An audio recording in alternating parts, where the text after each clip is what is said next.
नमस्ते बच्चों, आपका हमारे YouTube चैनल पर स्वागत है। बच्चों, मैं आप लोगों से अपनी बात कहना चाहती हूँ कि बच्चे C और D में दोनों में पास हुए हैं। अगर मैं स्लो बोलूँगी, C की स्पीड नहीं होगी तो आप लोगों का सिलेक्शन कैसे होगा, मुश्किल है। इसीलिए मैं बार बार आपसे रिक्वेस्ट कर रही हूँ कि आप एक बार लिखें। यदि सही ना लिखें तो आप हमारी स्टोरी को दोबारा लिखें, फिर भी ना लिख पाए तो आप लोग तीसरे बार लिखें, फिर मुझे कमेंट पर भेजना कि आपकी लिखी या नहीं। तो मैं फिर आगे कुछ बताऊंगी आपको उपाय, लेकिन ऐसा ना करें कि पहली बार लिखी और आपकी अच्छी नहीं लिखी तो आप लोग हताश हुए। ऐसा ना करें, क्योंकि आपको इस साल जॉब पानी है तो आप हमारे साथ बराबर स्पीड से बने रहें, लिखते रहें, क्योंकि मेहनत तो करनी पड़ेगी आपको और बहुत कम समय बचा है एसएससी का। तो आप लगातार मेहनत करते रहें और यदि टफ शब्द आता है तो उसको बार बार आप लिख के रिवाइज करें।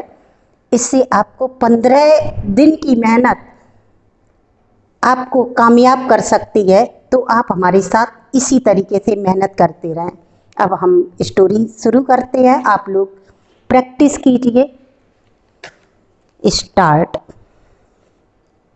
माननीय सदस्यों, भारत में हिंदी के अलावा बहुत सारी भाषाएं प्रयोग में लाई जाती हैं। ये सभी भाषाएं हमारे लिए आदरणीय हैं। इन सब भाषाओं ने हिंदी के विकास में प्रत्यक्ष और अप्रत्यक्ष रूप में बहुत योगदान किया है।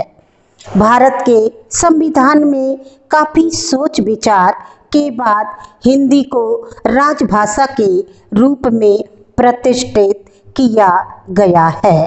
हिंदी भारतीय सभ्यता, संस्कृति और गौरव को सहज रूप में अभिव्यक्ति करती आई है। यही साधु संतों के प्रवचन, जीवन दर्शन, आदर्श और मान्यताओं की सशक्त वाहिका रही है और है। राष्ट्रीय भावना के प्रचार प्रसार और जन जागरण का सशक्त माध्यम रही है हिंदी। इतिहास इस बात का साक्षी है कि गैर हिंदी भाषी नेताओं ने भी क्रांति और चेतना के लिए हिंदी का खुलकर प्रयोग किया है।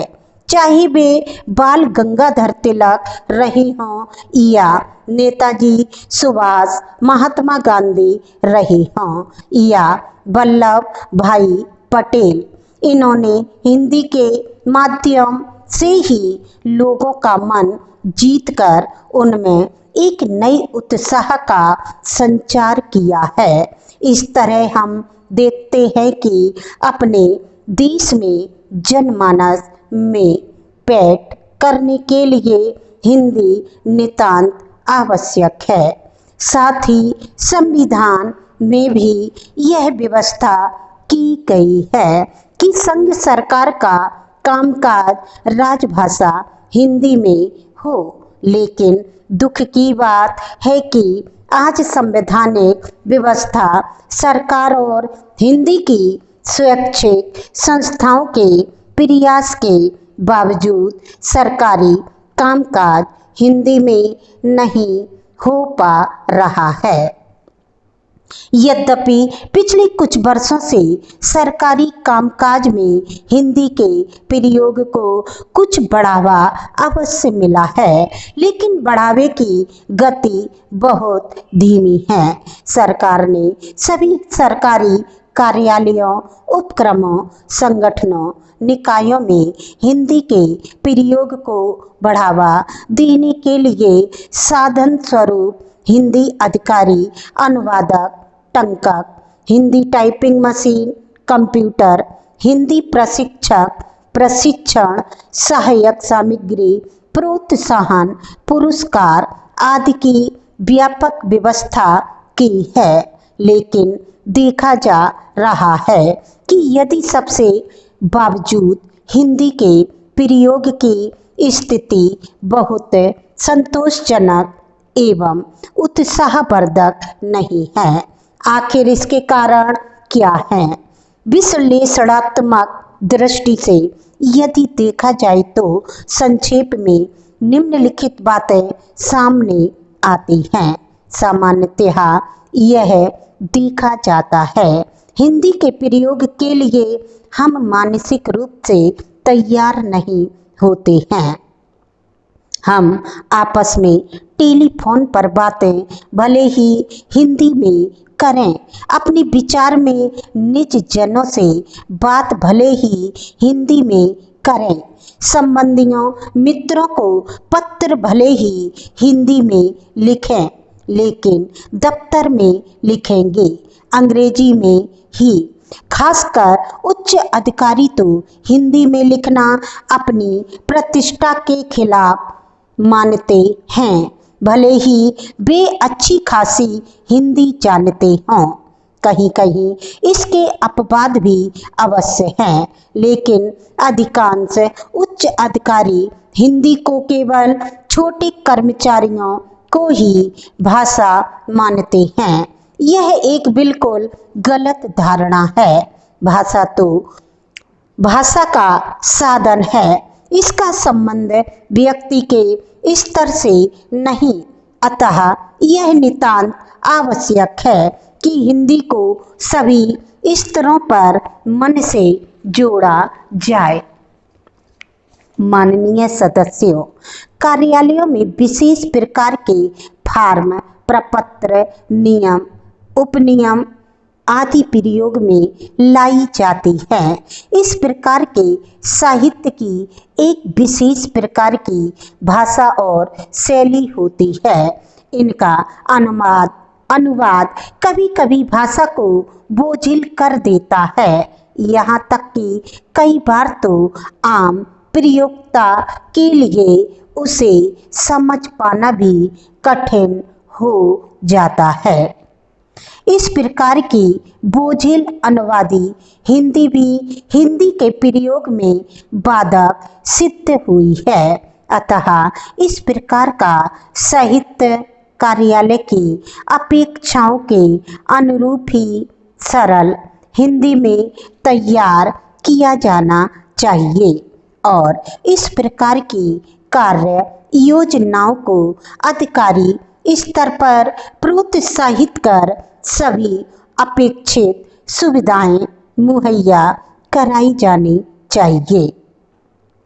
कार्यालय में जब कोई कर्मचारी या अधिकारी हिंदी में लिखने का शुभारंभ करता है तो बीच बीच में कोई तकनीकी शब्द आ जाता है जिसका हिंदी रूप उसे ज्ञात नहीं होता।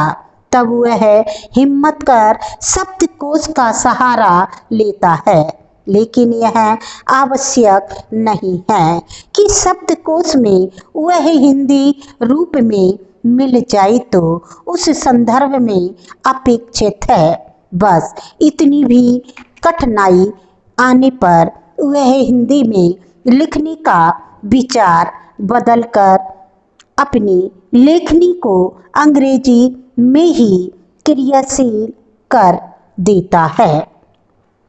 इसके लिए तकनीकी शब्दों को हिंदी में उनके अंग्रेजी रूप में लिखा जा सकता है, इसमें कोई आपत्ति नहीं है। साथ ही उस संगठन में उसके विभिन्न विभागों अनुभागों में आमतौर पर प्रयोग होने वाले तकनीकी शब्दों का संग्रह कर उनके सार्थक हिंदी रूप निर्धारित किए जाएं।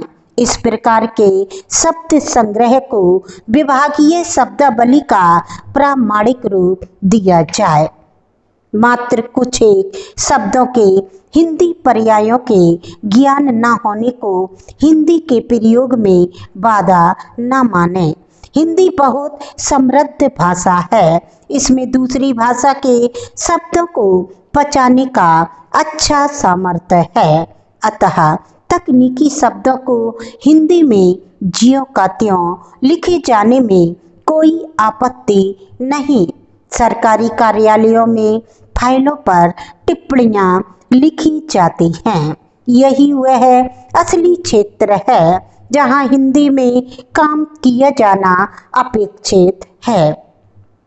फाइलों पर टिप्पणियां कर्मचारी और अधिकारी दोनों ही स्तर पर लिखी जाती हैं। कर्मचारी स्तर पर कुछ बड़ी और कुछ अधिकारी स्तर पर छोटी टिप्पणियां लिखी जाती हैं। सामान्यतः 25-30 शब्दों की या उनसे मिलती जुलती ही टिप्पणियां लिखी जाती हैं। ये टिप्पणियां सामान्यतः अंग्रेजी में ही लिखी जाती हैं क्योंकि इनके नमूने फाइल में अंग्रेजी में आसानी से मिल जाते हैं और उन्हें पीछे से देखकर लिखने में आसानी रहती है। इन सब टिप्पणियों के हिंदी रूप अब खूब लिखे मिलते हैं। एक बार यदि इन रूपों को अच्छी तरह समझ लिया जाए तो इस प्रकार की टिप्पणी बड़ी आसानी से हिंदी में लिखी जा सकती है। अधिकारी स्तर पर तो यह काम और भी आसान है। उन्हें तो केवल 1 या 2 शब्दों या वाक्यों की टिप्पणी ही प्रायः लिखनी होती है, जैसे चर्चा करें आदि। आपको अच्छी लगे सब्सक्राइब करना, लाइक करना, कमेंट करना और यदि शब्दों में कोई त्रुटि हो या आप लिख ना पा रहे हो तीसरी बार में भी तो आप हमारे कमेंट बॉक्स पर डाल सकते हैं। मैं उसमें सुधार करना चाहती हूँ। आप लोगों का सहयोग रहेगा